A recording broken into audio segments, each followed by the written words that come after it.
Morning, guys. Good presentation. Good job. Can we go back to the modeling? Just wanted a little more detail specifically. I think I just missed it. It was a little quick. You guys covered a ton of good information. Can you just tell me, what is it that you guys are modeling here?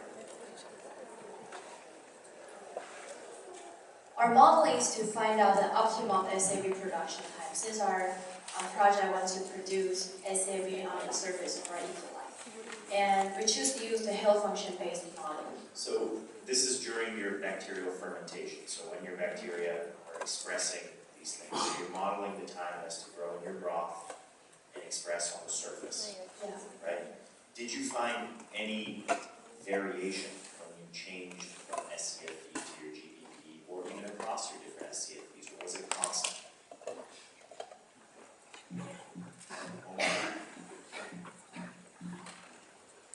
Actually, what we modeled was the fluorescent signal inside the E. coli that also expresses the CFB, and we have different models for different plasmids that we want to model. For example, we have a model for the GFP and the RFP and the blue chromoproteins.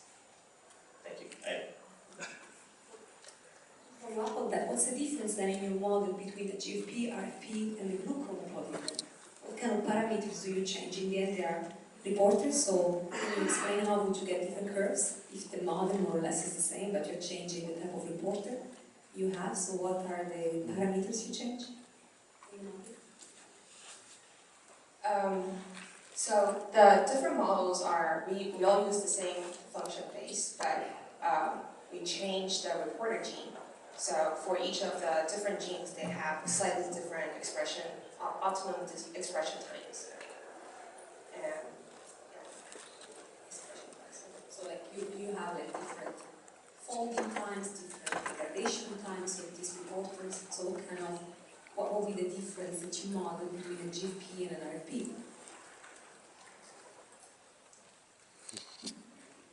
Actually, for now, we just want to know the reporter gene if it works really well. And for this project, what's the difference between RFP and GFP? We just want to show that we could express any plasmid, and then we can express RFP, GFP, and we could also express SAV at the same time. So this is what we want to show to you that it really works now. Yeah.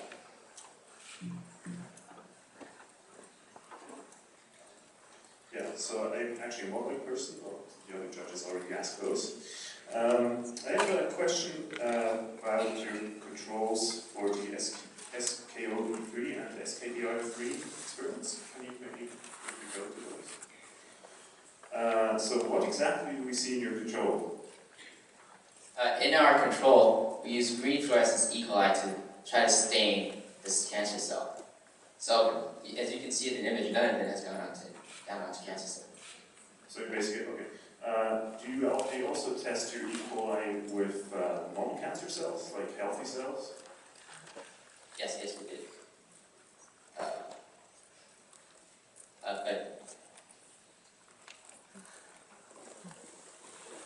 Can you see a difference between the two cases? Yeah, we did.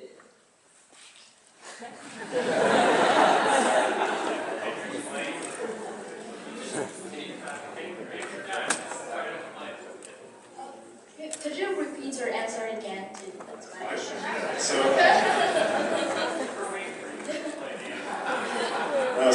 I'll quickly go again with the question. So the question was, if you also have control where you put your detector E. coli, but not a cancer cell, but a healthy cell, what the difference between that control and the cancer cells?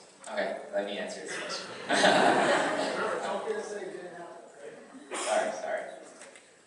I misunderstood you.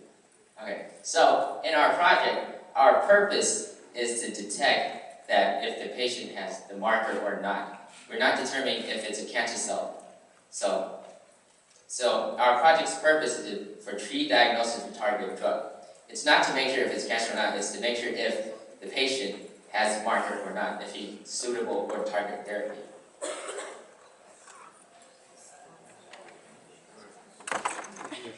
So your cell lines that you use specific for each one of these targets, depending on whether you were using the EGFR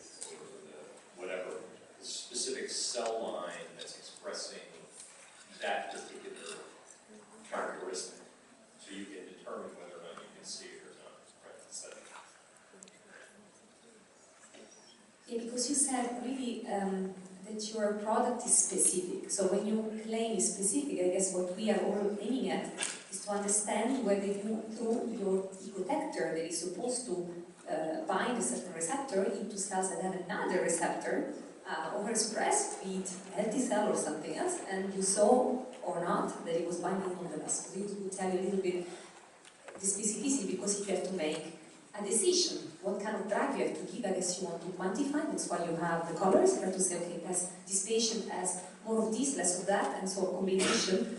So you have to be sure that your signal is coming only from that receptor and not something else. So I guess that's what we As for our, for whether you were having some thoughts on that. as for our specificity, we have already checked. We used our ecodetectors and stained it on different cancer cell lines. And our ecodetectors have bind onto the respective cancer cell line. For example, we use our MCF7, we use MCF cancer cell.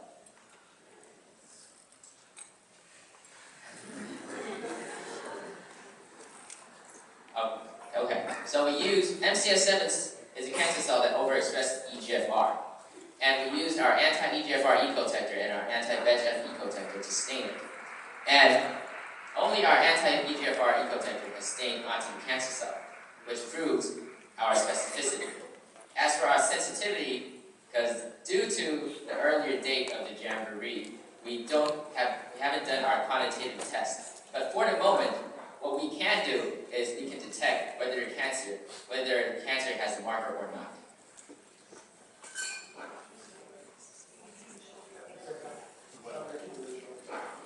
Rule number one, you got to own it, right? So it's because you didn't get it done. Just a different, little suggestion. We're taking this project very seriously. You guys are getting the tough questions. I just want to note that I think we're impressed. This is a very impressive project. Beautiful presentation, very disciplined organization. So congratulations on that. It really is. This was fun. It's fun to watch. I'm taking this project very seriously. When I go back to my lab, I'm going to be looking at it very closely. So I'm going to ask them a tough question. What is the patient's story, if that you are envisioning that this would be how this technology would be used? I would just work with.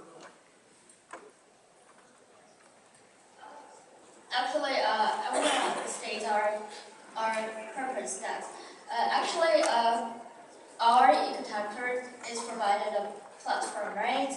So about the clinical part, we suppose that the doctor could order our platform, and as well as they want to know if the patient have this marker. I mean, if the patient have to undergo targeted drug therapy, they have to undergo detection process. So they have to know if they have the targeted marker, and so they will come to us and ask if the library have the corresponding antibody probes. So that's why we wanna use the technical transformation, because they could order everything they want, and they could just order any SCMV they want, any color signal they want. And so for now, this is what we have done. In the future, I think we could do more about and know more about the clinical use. Let me just elaborate a little bit on the clinical story, or how exactly we can use our ecodetector in real life. For the clinical cancer part, we are presuming for the doctors that they can use our ecodetectors when they know the patient is showing signs of cancer and they want to know what kinds of markers they might be dealing with. So they can first use our ecodetectors to find out what markers are present on the cell. And they can do further testing they can rule out all of the non-existent ones and do further testing on these specific markers to know which is overexpressing even more and what the ratio should be. So that's the cancer part. But we can also use our ecodetector on other things, as long as it's an antigen and antibody interaction, we can do it. So that's why we say we detect everything, as long as there is an antigen to be detected. Thank you. We're almost out of time, but I'll take one question. Back here.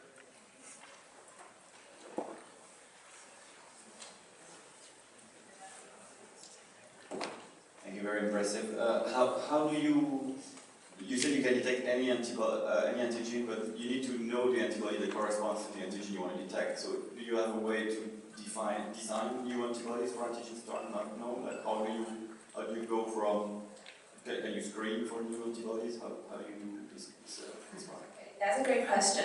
For now, as long as you have the sequence of the antibody, you can do it. But for antigens that don't have antibodies found yet, we can use FASH display system, and we can find the antigen binding peptide, and then express it on our protector and bind to the antigen. Okay, Formosa, thank you very much for a really interesting and